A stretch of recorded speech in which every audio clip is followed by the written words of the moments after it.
brought you by Silver Pumps and Motors. Top quality और consistent performance के लिए सिर्फ सिल्वर पंप्स नाम याद रखना.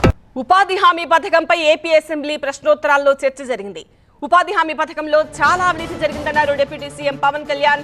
రాష్ట్రంలో 25 మండలాల్లో తనిఖీలు చేస్తే 16 మండలాల్లో అక్రమాలు గుర్తించామన్నారు. ఫీల్డ్ అసిస్టెంట్ల దగ్గర నుంచి అధికారుల వరకు ఈ అవినీతిలో భాగమయ్యారన్నారు. ఇప్పటికే 275 మందిపై క్రమశిక్షణా చర్యలు తీసుకున్నాం.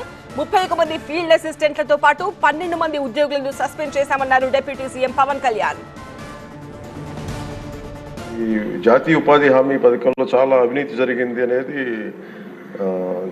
గత సంవత్సరాలుగా విన్నాం అధ్యక్ష. రాగానే దాని మీద చాలా కూలంకషంగా రివ్యూస్ చేసాం. రివ్యూస్ చేసినప్పుడు ఖచ్చితంగా చాలా అవినీతి అయితే ఉంది. అదనంగా విభాగం యొక్క సామాజిక తనిఖీ బృందం 25 మండలాలకు గాను 16 మండలాల అక్రమాలను గుర్తించింది. ఇందులో వివిధ కేడర్ల నుంచి వివిధ కేడర్లో 520 మంది వ్యక్తులు ప్రమేయం ఉన్నట్టుగా గుర్తించారు. మొత్తం నిధుల దుర్వినియోగం 74,57,280 అధ్యక్ష. రెండో ప్రశ్నకి ఇది. అలాగే మూడో ప్రశ్నకి అవినీతికి పాల్పడిన 520 మంది వ్యక్తుల్లో 31 మంది ఫీల్డ్ అసిస్టెంట్లు, సీనియర్, అలాగే 12 మంది ఫిక్స్డ్ టెన్యూర్ ఉద్యోగులను కూడా సస్పెన్షన్లో ఉంచడం అయింది. 275 మంది పై క్రమశిక్షణా చర్యలు పూర్తయ్యాయి.